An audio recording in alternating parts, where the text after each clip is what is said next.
Good evening, guys, and welcome to another episode of the Cover Zero Show with me, your host, Simon Conboy.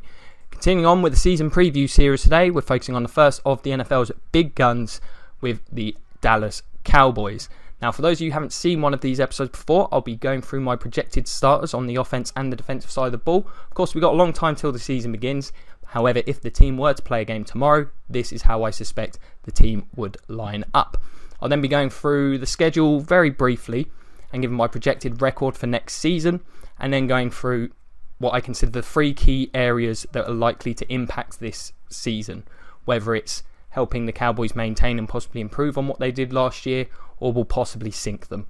So we'll hop right in with the offensive starters. So of course we've got Dak Prescott at quarterback, incredibly productive as a rookie, one of the great rookie seasons of all time.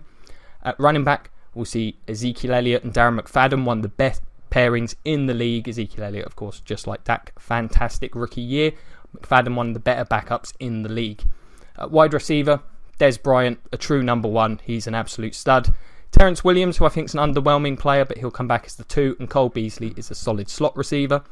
At tight end, Jason Witten, he just keeps going until he shows me that he can't play. Now, he is on the downswing. He's not what he was a few years ago, but he's still an effective player and safety valve. Offensive tackle, many would argue the best line in the league. It's hard to argue against it. Certainly one of the top ones. We'll see at tackle Tyron Smith and La'el Collins. Be interested to see how Collins does, stepping in for Doug Free, but he was very highly touted coming out of college. At guard, Chaz Green, I suspect will be the other. I do think this spot is open with Ronald Leary's departure to Denver, and possibly the best guard in football, Zach Martin. And at centre, for me, probably the best offensive lineman in the league, in Travis Frederick. This guy's fantastic. And the kicker, Dan Bailey, he's very good. On paper, this is one of the best units in football. No real holes when you look at it. Of course, you've got 2 new offensive linemen. Potential weakness, the receiver group is solid but not dominating.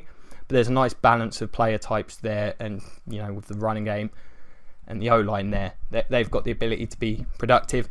This team's got the potential to score a lot of points. Of course, a lot of it's going to depend on how Dak Prescott plays in year 2. But to be honest, I've got high hopes for this group. Unless teams really do figure out what this team was doing in the run game, to be honest, I don't think there's necessarily a huge amount to it. They're just very good. This team's going to score a lot of points this year. Do a good job controlling the clock once again. On to the more questionable side of the ball, I think that's fair to say. The defensive starters. A lot more question marks here. The offense pretty much picked itself. So at defensive end, I think Taco Charlton gets the start from day one. There's not a huge amount of competition there. He was a first round pick. I think they just let him learn on the job. I suspect DeMarcus Lawrence will be the other starter, but I consider the Dallas Cowboys defense to be the land of opportunity this offseason, along with a couple other teams, maybe the Colts. Defensive tackle, I've got Cedric Thornton and Malik Collins currently as the starters. I think that's more through experience than anything else. It would be nice if someone could really step up and play that free technique role effectively. The Tampa 2 really does perform a lot better when that's the case. Linebacker, you got Sean Lee. That's a given, one of the best outside backs in football. Then we've got some question marks. Anthony Hitchens, Damian Wilson, the guys I've got at the moment. Hitchens in the middle linebacker spot. Not sure if any of those will end up being the case, other than Sean Lee, of course. But we'll see what happens there. In regards to Jalen Smith, until I see him on the field, playing a preseason game, I'm just going to assume he's probably not going to be ready for this season. I think having an entire year out of football is a lot to ask a guy to come back from with the kind of issue that he had. I'm not sure how that's going to work out in terms of this season, so I'm not considering him at this point in time. At corner, I've currently got Nolan Carroll, Chidobe Awuzie and Anthony Brown. Other than Carroll, I'm not too sure how this is going to go. I really rated Awuzie. I think this is a really good scheme for him, playing a soft cover 2. I think that's something you can pick up and play as a rookie, and I think he could be very effective at it. I think he's certainly got more talent than a lot of guys on the roster. I think he'll end up maybe starting in the nickel and working his way up to being an outside guy, but I certainly think he's going to see a lot of snaps this season. And at safety, Byron Jones has got a lot of responsibility, I think, with a very new group around him. I do rate him, though. I think he's a good player. I suspect Jeff Heath will be starting alongside him, but who knows. Again, a lot of opportunities there in that secondary. to be had if you are on this roster in training camp. And the punter, Chris Jones, good punter, doesn't necessarily get to punt much last season, so that's a shame for him. This defence, they came in dead last in my power rankings, and it really did. This is the reason this team's been covered, because I'm kind of working through in reverse how my power rankings turned out. The offense came in fourth, by the way. It's just the defense came in bang last. Like, it wasn't even close, and that's simply because I can't rate any of these groups highly. And I love Sean Lee as a player. I like Byron Jones, but beyond that, it's all speculation. Frankly, it was a pretty mediocre group that I think had great coaching last year. Marinelli's been around. He knows that scheme. He knows what he's doing. And, they had the ultimate ball control offense. So, you never know. When you've got this many unknowns, it could end up coming together and being really good. I will revisit my power rankings once the season begins.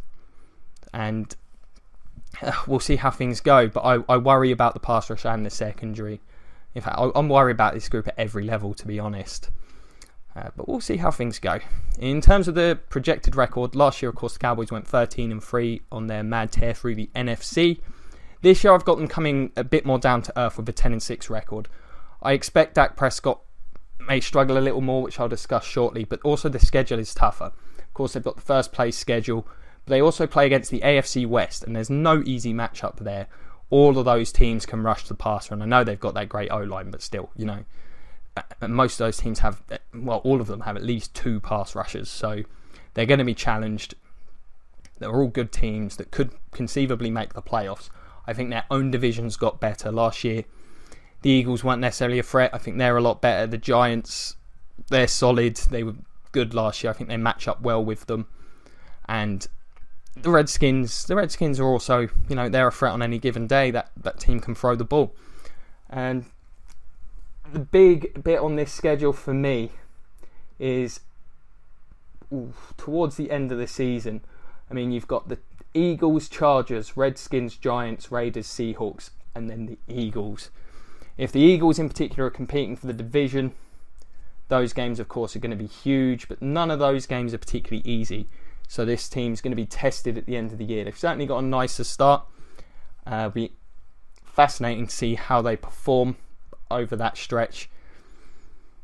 Remember, last year they had a last place schedule, so things were a bit easier. So I'm just expecting things to be a bit more difficult. I still expect this team to make the playoffs, and if the offense performs like it did last year, they're a threat to anybody once they get there. For me, the 3 key areas for this team to maintain what they did last year, possibly improve it, or things that could sink them, starts primarily with Dak Prescott. He is only heading into year 2, as good as he was last year. He'll need to be better. I've argued this with many people many a time. The difference between year 1 and year 2, especially when you're an unexpected starter like Prescott was, is enormous. Teams only have a week to prepare for you during that first year. They're not looking a month down the line and watching enormous amounts of Dak Prescott and picking everything apart. And even if they were, there's not that much tape to have. If you're playing Dak Prescott in week 4 of his rookie season, there's not a huge amount. Now teams will know what he likes to do. They've had a whole off season to study it. And of course the Cowboys are going to give him a lot more to do. They're not going to head into the season with the same script, which I'm sure were pretty simple last season. Now, I think he can do it. He was very impressive, as I've said. The help is there around him. They've got a great group to work with. But he's going to be tested more by both the opposition and his own team. So we'll see how he handles that. The pass rush is going to have to be good. I'm expecting the secondary to struggle, particularly early in the season. They've got some very good passing offenses in their own division. So it's going to be down to this pass rush to get things going. Cover 2 scheme, you've got to get after the passer. Otherwise, it all falls apart. I don't think they're enormously talented. The pass rush is going to have to lead the way for Marinelli to have success. And Ezekiel Elliott, simply put, he carried this team to... I mean, the team was good, but the reason they were able to get the number 1 seed was his exceptional play behind that offensive line.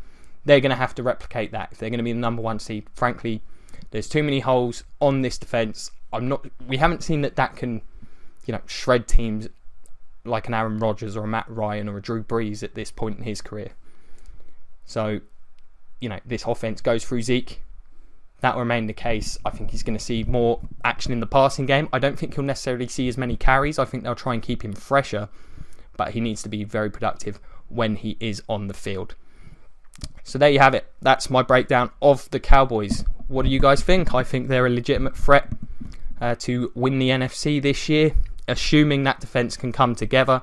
I believe in the coaching staff defensively, I really do. And the offense, as I say, I think they're a very, very good group. I don't think it's necessarily drinking the Kool-Aid. They just are. It's hard to argue when you look at it. So what do you think? Let me know. We've got the comment section below. We've got the Cover Zero Facebook page. You can find me on Twitter at Simon Conboy. Always happy to discuss football with each and every one of you. If you've enjoyed the show, check out some of the previous episodes. I think this is episode 7 of this series. Going to be covering all 32 teams.